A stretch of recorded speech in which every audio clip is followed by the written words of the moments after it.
The real monsters, as William Golding suggested in Lord of the Flies, are not lurking in the wild, but rather in the minds of men. Throughout the darkest chapters of human history, we find disturbing evidence that cruelty often comes not from external threats, but from within ourselves. Human beings can be astonishingly heartless, selfish, and even brutal, frequently without any tangible gain from such behavior. Philosopher John Stuart Mill once remarked that evil triumphs not because wicked people are strong, but because good people do nothing. When great moral catastrophes unfold, it's rarely the work of a vast majority. Rather, it's often a small, determined minority that commits the atrocities, while the larger population remains passive, silently enabling the wrongdoing. This moral passivity is a common theme throughout history. How many times have we seen injustice thrive simply because people chose to look away or stay quiet? Countless moral failures emerge not from ignorance of what is right or wrong, but from a reluctance to act. Tolstoy once suggested that most of us do, in fact, possess a basic understanding of morality. We don't spend our days wrestling with complex ethical theories. We live by instinct, tradition, and shared values that guide our behavior. If that's true, then perhaps our greatest vulnerability lies not in not knowing what's right, but in forgetting it at the crucial moment.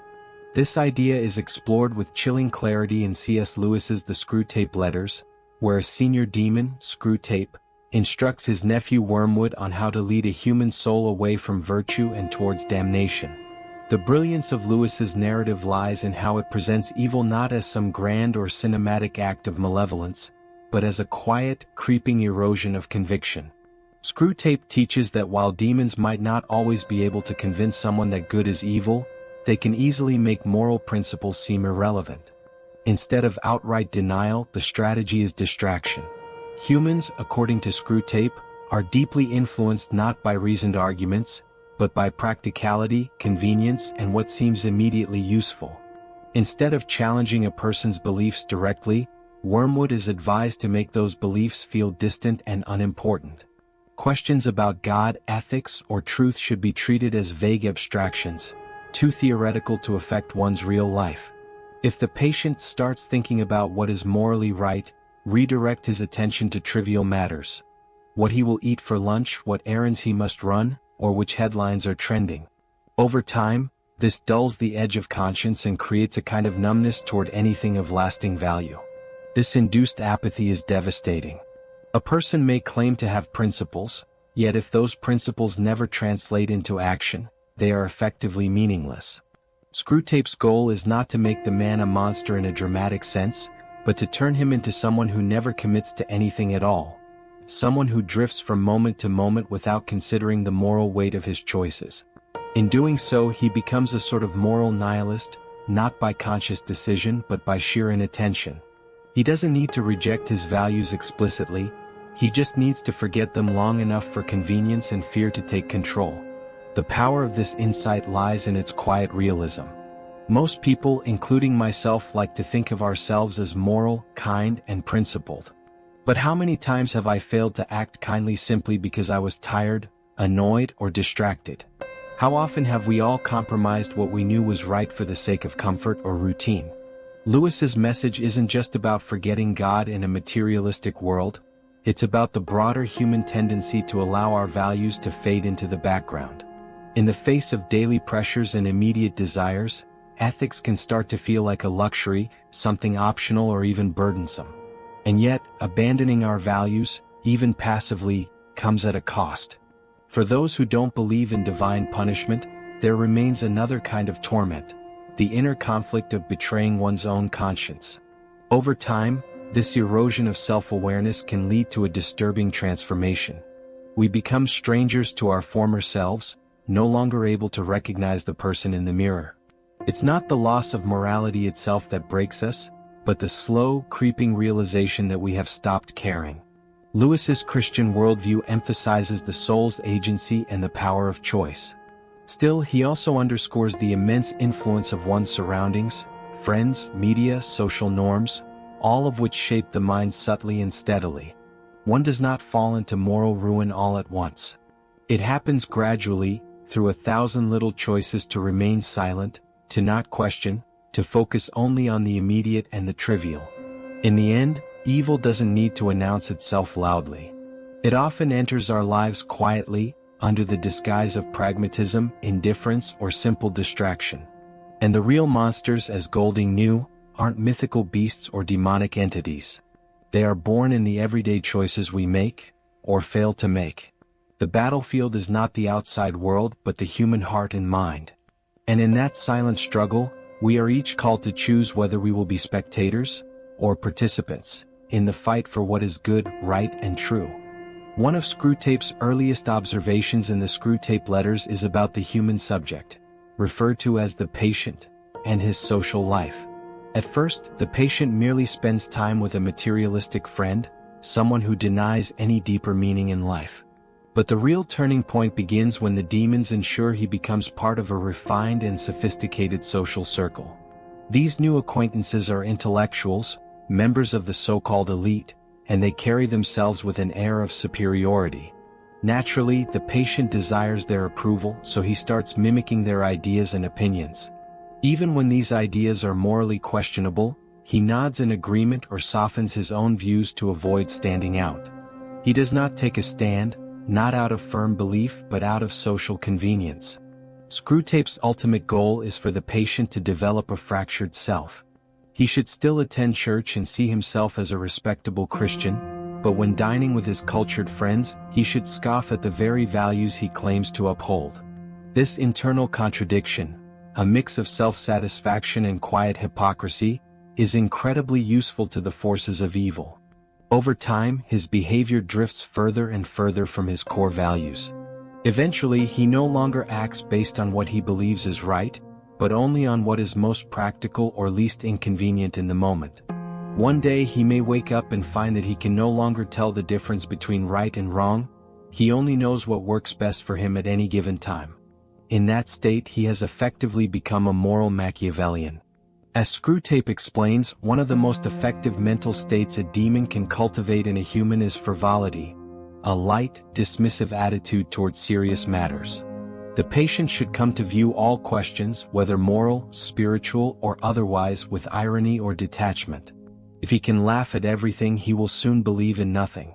This loss of seriousness is dangerous because it gradually erodes the patient's capacity to care about truth or goodness at all. What's particularly unsettling about this strategy is that we often think good company protects us from corruption, but that's not always true. This idea ties into one of Lewis's recurring themes. Pride is not just an isolated character flaw, but a way of living in which we are overly focused on ourselves. When someone joins a social group that feeds their ego rather than humbles them, they can become more arrogant instead of more virtuous. Instead of lifting their moral standards, they begin to look down on others outside their circle. In this way, social interactions, far from being neutral, actively shape the internal life of a person, sometimes dividing their identity and turning them against themselves. This internal division reflects a broader spiritual reality. People often mirror those they surround themselves with. If our friends quietly nudge us toward cruelty, indifference, or selfishness, we're likely to change without even noticing. The company we keep can gradually pull us away from who we thought we were. That's why Lewis warns us to be vigilant about whom we spend our time with. Even friendships rooted in shared virtues can be misdirected if they lead us to self-congratulation or a sense of superiority over others. This sense of moral superiority is no small matter. History is full of atrocities committed by people who believed they were better or more enlightened than others. From genocides to daily acts of cruelty, this delusion, that one is morally superior, can allow people to justify terrible actions while still seeing themselves as good. Often, people don't even realize how far they've betrayed their values.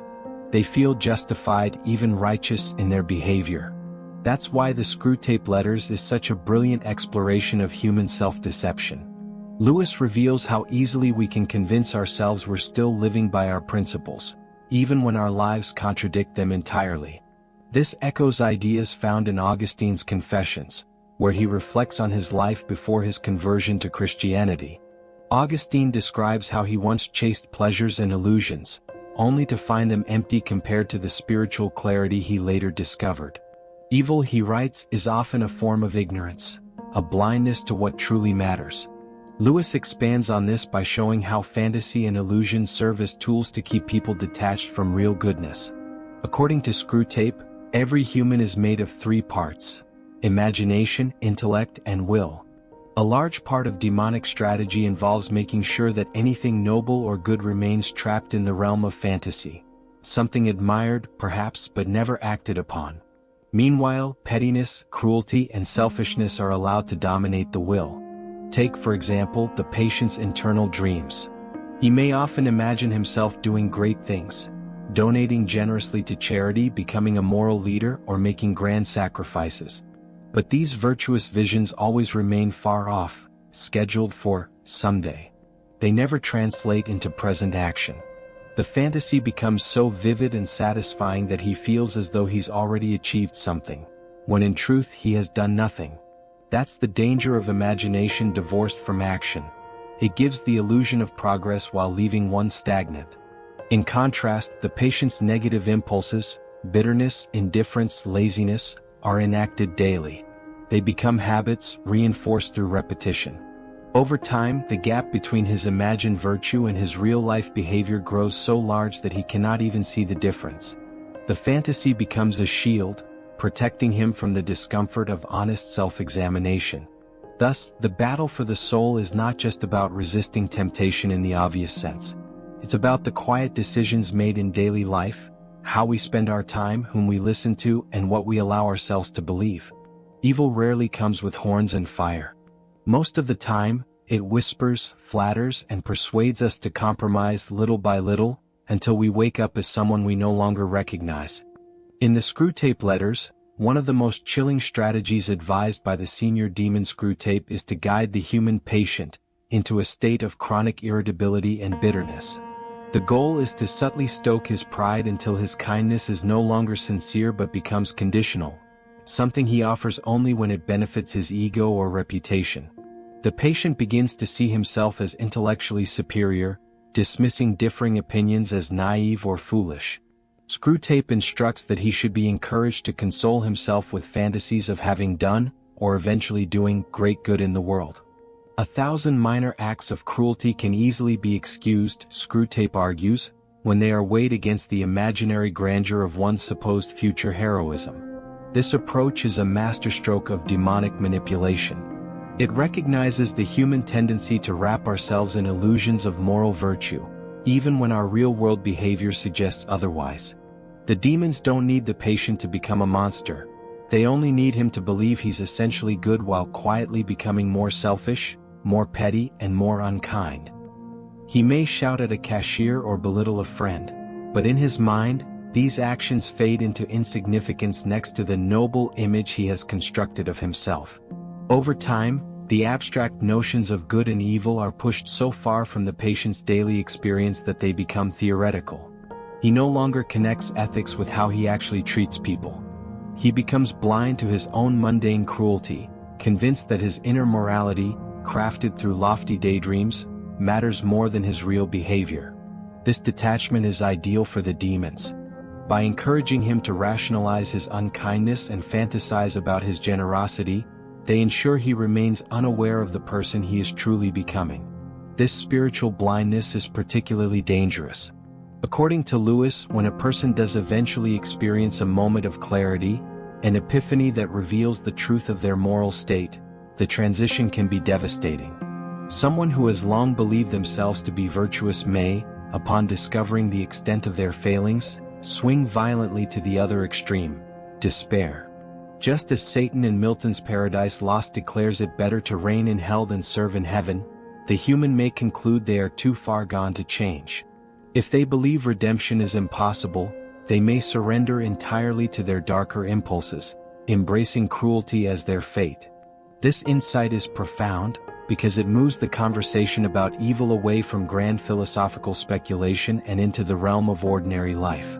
Philosophers like Freud have explored how repressed emotions or inner conflict can manifest destructively, while thinkers like Albert Camus question how life's apparent meaninglessness might push individuals toward nihilism.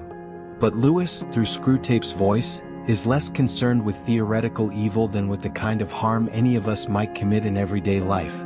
moments of rudeness, indifference, or passive aggression. In one of the most striking sections of the book, Screwtape notes that it makes no difference whether a soul ends up in damnation due to grandiose sins or a steady stream of small ones. The end is the same. This assertion reminds us of something deeply uncomfortable. Our little cruelties matter. They are real. They form a pattern. And when we excuse them, they pile up until we are no longer able to distinguish between what is right and what is simply convenient. This calls us to a hard but necessary question. Are we truly as good as we think we are? Or have we allowed our sense of virtue to become more about thought than action? More about the fantasy of who we could be than the reality of who we are? And yet, the Screwtape Letters ends not in despair, but with a sharp reversal. In the final letter, Screwtape is furious, because his plan has failed. The patient has slipped from his grasp and now belongs to the enemy, meaning God. Nothing the demons can do will reach him anymore. This moment carries Lewis's ultimate point. Redemption is always possible. Through divine grace, a person can change course, even after a life of self-deception. But Lewis's message extends beyond theology. For secular readers, the lesson is equally powerful. It's never too late to face ourselves honestly and start changing. It may be painful to recognize how our daily behavior has strayed from our ideals, but that recognition is the first step toward real transformation. Lewis elevates the stakes of morality by showing that even the most ordinary acts of malice have eternal consequences. But he also elevates everyday goodness to something sacred. The patient doesn't become a saint by performing miracles or giving away all his wealth. He becomes something holy in the simple choice to be kind, to pray, to endure with patience, and to ask for the strength to do good in the hours ahead. His final triumph lies in becoming a symbol of ordinary virtue, someone who lives kindly, quietly, and truthfully. He becomes the type of person who hands a stranger a used subway ticket or pauses on a busy street to ask if someone is okay. He is no longer the sum of petty offenses and silent pride. He has become a quiet representative of grace. Lewis's genius lies in his ability to show that goodness is not out of reach. It is woven into the fabric of daily life. The road to heaven or hell isn't made of rare dramatic choices, but of the countless small ones we make when no one is watching. The journey to heaven, as C.S. Lewis presents it, is not marked by grand acts of holiness or spectacular heroism. Instead, it's made up of small, humble virtues practiced daily. This is an incredibly uplifting idea, especially as it serves as a direct counterbalance to the earlier focus on the quiet danger of ordinary evil. Lewis ends with a hopeful tone, suggesting that even in a world full of darkness, simple and sincere goodness holds immense power. God plays a central role in Lewis's vision of everyday morality. His guidance is portrayed as essential in resisting the pull of darkness and maintaining one's integrity in a world that constantly tempts us to be less than what we are capable of. This raises a crucial question. What does it take to stand firm against these pressures? What inner strength or mindset can keep someone from gradually being shaped into something unrecognizable? Lewis's answer points us to something both empowering and unsettling: personal responsibility. We must come to terms with an uncomfortable truth. Each of us carries within ourselves both light and darkness. We are walking contradictions, capable of immense compassion and staggering cruelty. The choice between good and evil is not a single, life-altering decision. It is a continuous process, a relentless daily struggle where every action, every word, every moment matters. Lewis invites us to face this internal conflict with honesty. He insists that the potential for wrongdoing doesn't reside solely in villains or in distant places. It lives in each of us. It's not the monsters in the stories that should terrify us most, but the quiet capacity for cruelty in our own hearts. Acknowledging this duality doesn't make us weak. On the contrary, it strengthens us. As Carl Jung once wrote, recognizing the shadow within us makes us more capable of directing our actions and choosing wisely. Self-awareness becomes the foundation for self-control. With this awareness comes a deeper sense of agency. When we understand that good and evil are not distant abstractions but active, present forces in our lives, we begin to live with intention. We are no longer at the mercy of situational influences, blindly following the crowd or surrendering to social pressure. We gain clarity about the forces that might push us toward unkindness or apathy, and that clarity gives us the tools to resist. This realization leads to a powerful conclusion. Knowing that the battle exists, and that you are a part of it, gives you power. You're no longer just another face in the crowd, drifting along with the tide. You're awake. You see the choices laid out before you, and with that awareness comes the responsibility to choose well. The task is not just to avoid wrongdoing but to actively choose goodness. It's not enough to abstain from cruelty, we must pursue kindness. And yet, Lewis is careful to remind us that choosing the good is rarely dramatic. It's not a matter of a single grand moment of heroism but of countless small decisions made every day. Every time you stand up for what's right even when it's unpopular. Every time you resist the impulse to dehumanize others or speak cruelly. Every time you offer empathy instead of judgment. You are resisting the forces that seek to pull you away from your better self. This process is not easy, nor is it always clear. Lewis doesn't romanticize the difficulty. Throughout the Screwtape Letters, he presents examples of people who fool themselves into thinking they are acting out of love, when really they are feeding their own egos or seeking control. Genuine concern for others, Lewis suggests, is not something that comes naturally or effortlessly. It requires effort, self-examination, and commitment. It's a path that demands both humility and perseverance. For those with religious beliefs, this journey may be motivated by the promise of eternal life or the desire to serve God. But even for those without faith, the pursuit of goodness still matters. It can be about building a more peaceful, compassionate, and harmonious world. It can be about choosing to be a source of calm and kindness in a chaotic and often cruel society. In the end, Lewis offers a profound moral insight. The greatest threats to our character do not usually come in the form of obvious temptations or grand evils. Instead, they come disguised as ordinary habits, small lies, petty judgments, casual indifference. These are the behaviors that, when repeated and left unchecked, reshape who we are. Our greatest danger lies in the illusions we hold about ourselves, the fantasy that we are inherently good, even when our actions say otherwise. We deceive ourselves with noble-sounding intentions while overlooking the harm we cause in practice. And yet, Lewis insists this isn't cause for despair. It's a call to attention. We are invited to wake up to our flaws, not so we can wallow in guilt, but so we can begin to change. The line between good and evil is not a distant theory. It cuts through our daily lives. It is present in every conversation, every reaction, every choice. We define our moral character not through a few major events, but through the sum of countless small decisions.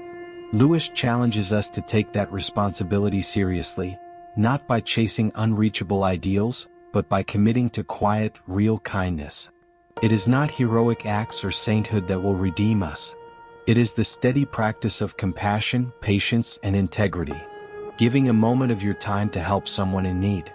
Choosing honesty over convenience. Forgiving when it would be easier to hold a grudge. These are the real steps on the path to becoming better, not just in the eyes of others but in truth. Through this lens, the Screwtape Letters becomes not a dark book, but a deeply hopeful one. Lewis urges us to believe that goodness is always within reach, and that through mindful, consistent effort, we can transform not only ourselves but the world around us.